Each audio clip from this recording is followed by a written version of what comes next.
Hello everybody, and today we are talking about my January TBR. So I am not setting like really rigorous TBRs as I would potentially do in the past. I mean, when were they ever really rigorous? I don't know, but I'm not really setting like TBRs with the intention of like, okay, these are the books I'm gonna read this month and that will be it, and there's no room for change or whatever. So at the beginning of the month I actually only had like 4 books on my TBR, but because we're already the 4th in the meantime, I do have a few more that are already on here at the moment, and so I do think that now it is looking very challenging for me to actually finish the books that I'm going to be talking about throughout this video, but know that for the year to come, I'm not entirely sure whether I will even always do a TBR video, because it's basically just like I'm setting some intentions for what I want to be reading, and basically it should just be like restricted to the buddy reads and then maybe like one intention aside from that. But so because I've started the month and because I've therefore also started a few books already, I do also have more to talk about.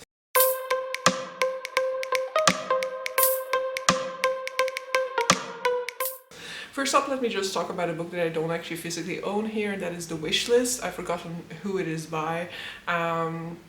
I think her last name consists of 2 names and the first one is Money.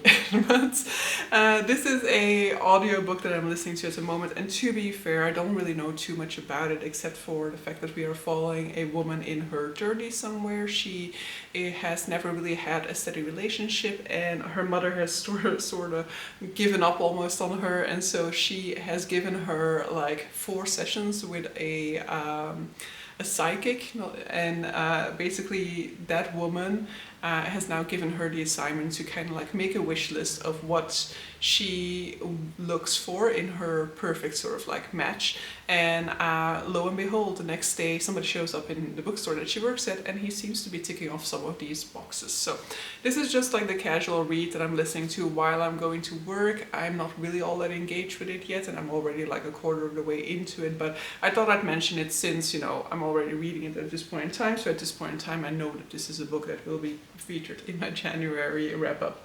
Then for my Spanish class, I have to read a book in Spanish before my exam on the 16th of January. So I'm reading La Casa de los Espíritus by Isabel Allende. So this is The House of the Spirits. This is a book from the 90s, I want to say, maybe even older than that. And it is very much a classic of, where does it say the dates? Normally you have a page at the beginning of each book that has like publication information, right? Why can I not? There you are. 1982. So this is a book that is very much a classic in Spanish literature. This is a Chilean author, and I have already watched the movie, as I found out while reading the first chapter of this, but it's been a very long time, so I do remember a few things about it, and I did recognize some things while going through that first chapter, but it's also not like I can now already tell you like the ending of this movie, of this book ahead of time. So basically we're looking at a family called De La Valle, and they have like the first daughter is like a beautiful woman, and like the youngest daughter is like a daughter who sees the future. And early on within the book, the beautiful daughter ends up passing away as a consequence, or not really as a consequence, but her younger sister had kind of foreseen her death, and as a consequence she goes mute for years afterwards. And I'm doing a very poor job at explaining these stories because I also don't really know the full scope of it.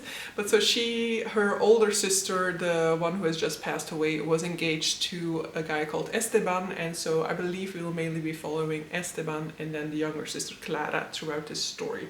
Yeah, this is magical realism, so if you are not into that at all, then know that going into it. Of course, the fact that I mentioned that the younger sister is clairvoyant will already have been some indication, together with the fact that this is Latin American literature. Latin American literature is basically more or less the birthplace of magical realism. There's some some evidence to it being a trend that started in Germany as well, of course, but it is definitely popularized within Latin America. And I've read many magical realist works from Latin America, and I love most of them, so I'm very much looking forward to hopefully falling in love with this book as well. And I'm reading this in Spanish, so it's going a little bit slow. I'm listening to the audiobook in order to kind of save my eyeballs at least, because my brain definitely has to do quite some work when going through this one. And then I'm also, for a buddy read over on the Discord of Sarah from Voyage Through Words, I'm reading The Curse of the Mist Wraith. This is a first book in a very long series, I think a 10-book series that has just like concluded last year or something like that. But I have already tried to read this book prior to this year. So it was a reread, an attempt to get through book 1 and see if I want to continue or not. Because they were all gonna read it together, I was like, okay, might as well jump on. I still have the first books physically lying around here in my apartment, so I might as well give this one another go. I'm not entirely sure anymore of why I stopped. I believe that I was just like a little bit impatient, feeling like, you know, it wasn't really going anywhere and I wasn't really engaged with it. But so we'll see what ends up happening. I'm listening to it this time, which seems to be working better, because the first chapter, when I was like physically trying to read it, I was falling asleep while going through it, and so the audiobook is definitely helping me out a little bit. All that I really can tell you about this at this point in time is that we are following two half-brothers. One is the crown prince to this kingdom that we're in, the other is his half-brother, but basically the mother that they share has kind of cheated on her husband, the king, and therefore the king has wants this bastard in his control because he wants to punish his ex-wife. But the ex-wife basically has kind of said like, okay, whatever you do to my son, the same will happen to your other son. And he banishes the bastard to some other realm, it seems like, and as a consequence both brothers end up in this realm where there is a certain prophecy linked to them that has now been set into motion. Yeah, not all that engaged with it yet. I am enjoying it, I must say, now that I'm going through it in audio form. So we'll have to see whether like towards the middle or something like that, I'm not even sure when I DNF'd, but we'll have to see whether I figure out throughout this reading process like why I DNF'd it the first time around. Then there are 2 books on this plan that I plan to start but not finish throughout this month. First of that is The Grace of Kings by Kelly Liu. If I cannot end up starting this one throughout the month, then it's fine. It is a book for January and February. We are buddy reading it over on the channel of Jolien Reads, or over on the Discord of Jolien Reads, which I will have her channel linked. You can find her Discord linked through that. And so we are buddy reading it over there. We are taking 2 months for each book, and so The Grace of Kings is a January-February book. I know nothing about this one except for that it is a retelling of the Chinese Han Dynasty. I don't have much information about the Han Dynasty, so I don't know what will be happening within this one. And I know that the first one is potentially not really going to sell it to me yet, but that if I'm hesitating after the first one, I should still give the second one a go, because from the second one onwards, apparently, you will have your feelings crushed, which is always something that I love happen.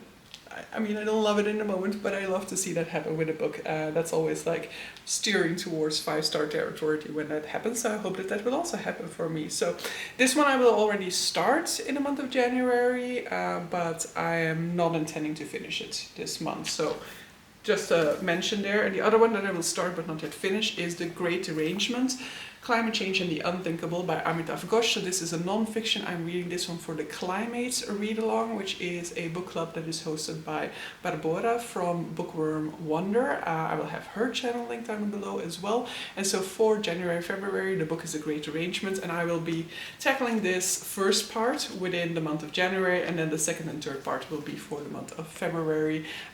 So this is also a book club that takes 2 months for the books. This is relatively short, but since it's a non-fiction and I want to kind of take my time with processing the information in it, I think it would be best to just kind of split it across the 2 months, just to make sure that I'm like not just like speed reading it towards the end. And then another book that I'm reading for that, which is an additional book, is The Book of Hope by Jane Goodall and Douglas Abrams with Gail Hudson. So this is a survival's guide for trying times. Because of the title, I'm assuming that this is going to have a more sort of like hopeful look at climate change and at the actions that we can take as a society, as individuals, in order to help our planet prosper again. So nothing more that I know about this. Jane Goodall, of course, is a very respectable member in the scientific community. She is a pioneer when it comes to research into chimpanzees, and I'm very much looking forward to reading her words of wisdom. And then the final thing that I'll mention is something that came up spontaneously, mainly because somebody I know, so Kitty from Kitty and the Books, whose channel I will also link down below, she is picking this up right now, and so I was like, okay, yeah, I also want to read this one, so I'll just take this opportunity to push it forward and also start it, and that is going to be Fool's Errand, first book in the Tawny Man's trilogy by Robin Hobb. So this is the third trilogy in her Realm of the Elderlings, but in principle this can also be like the second trilogy you tackle, for example, because the first trilogy and the third trilogy and then the fifth trilogy, I think, are all following the same characters, but the second and the fourth are not. So if you want, you can leave out the second trilogy, but the second trilogy is the best in my opinion so far. So I'm not necessarily a huge fan of Fitz, who is the main character that we're following within these the first and the third and the fifth trilogy. So we'll have to see. I definitely adored the first trilogy as well, especially the second book within that trilogy. So like, if I say I'm not the biggest fan of Fitz, that doesn't necessarily mean that I'm not going to enjoy these books, but I definitely adored the characters within the second trilogy so much more, and so I'm a little bit sad about like not going back to them at this point in time. But so Fitz is a young boy when we meet him. He is also a bastard son of royalty. Is he a bastard? Yeah, I think, yeah, he's a bastard, right? Yeah, he's a bastard. So he's a bastard son of royalty, and when he's like, I don't know, 10 years old or something like that, he is kind of called into court and raised there from that point onwards. And it's a lot of like political machinations and stuff like that. I don't really know what synopsis to give you for the beginning of the series, because all of my sort of like thoughts about this story are now so much bigger than just the start of the series, and I cannot really tell you what the story arc of the first one was, just like without going into any type of spoilers, I feel like. So, but know that Robin Hobb is very good at crushing your heart. These characters will not have an easy life. These characters will go through it. They will have horrible things happen to them, but you will feel for them, you will get to know them true and true. If you are a character-focused fantasy reader, then Robin Hobb is definitely an author you should at the very least sample. These are slower reads with a very much slower pace, so if that is something you don't like, then maybe this will also not work for you. But for character-focused reader, I would definitely say like at least give Robin Hobb a chance, a go. If she's not for you, that's fine. But I definitely adored, especially book 2. I think I wasn't really fully sold after book 1 yet, but book 2 I absolutely adored, so I would say go for it. And so this is a book that I will also be picking up at some point throughout this month, if I have the time for it. So yeah, that is, when I'm looking at that pile, that's already massive, and it isn't actually the end of what I set myself out to read this month. So I'm also reading Servant Mage by Kate Elliott. This is the January book for my dragon-based read-along for the Year of the Dragon. The Year of the Dragon will be ending towards the end of the month, and so this is a novella, and for that reason I know nothing about it, because especially with novellas, I feel like the page count is so short that any type of like synopsis that you give can so easily already go into spoilers. So I've not looked into the synopsis since a very long time at this point in time, so I am not going to look into it again. But so this is the book that we will be reading in January for the dragon-based read-along. I did want to kind of catch up as well to the read along in January. I'm not entirely sure anymore whether that is going to happen or not. I'll definitely not put that pressure on myself. And then another book that I wanted to read this month is Death of the Author by Nnedi Okorafor, which is a new release. Nnedi Okorafor is the author of Binti. I've only read Binti, I haven't read the rest of her series. So the Binti series, I've only read the first one. And I think she also has other works in the meantime, but I did really love Binti, but that was like a novella. But in any case, Death of the Author is another book that I do want to give a go. I mean, it's going to arrive in January, and I have put it on my January TBR, but at this point in time, I'm no longer sure whether it will actually make it as a real candidate for me dedicating time to it, considering what else is on this list. And I would say that if I had remembered that I needed to read a Spanish book before the start of the month, maybe I wouldn't have put it on my January TBR, because the whole point of the January TBR and of all TBRs throughout these years is hopefully going to be that I'm going to be moderate in my choices, like put almost nothing on it so that I can last minute decide on what I'm going to be reading. So that didn't work in January, clearly, because it's already the 4th of the month and I already feel like I don't have enough time to tackle all the books that I've currently got on this pile. So there's always February for a new intention at just like spur of the moment decisions, not too many fixed plans. But so yeah, definitely let me know what you think I should prioritize off of this pile, what you think like, okay, just leave it for February because there's no way you're gonna get to it. And yeah, hope to see you guys in another video. Bye!